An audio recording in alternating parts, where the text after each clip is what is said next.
میں دعوت اسلامی والا ہوں، اور مجھے پتا ہے کہ شورا جس طرح چلا سکتی اس طرح کوئی بھی نہیں چلا سکتا. میں بھی اکیلا کیا کر سکتا ہوں یار. شورا بنائی اسی لیے، کام تقسیم ہو گیا دنیا میں، کام مطلب اسی طرح تو پھیلا. اس کے پہلے اتنی ترقی نہیں تھی جتنی شورا بنانے کے بعد ترقی ہوئی ہے اللہ کی رحمت سے.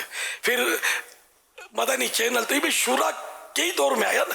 اس سے پہلے تھوڑی 1-2 آدمی 3 آدمی کوئی چلا سکتے ہیں. اس شورا نے ماشاءاللہ رنگ پور دیا.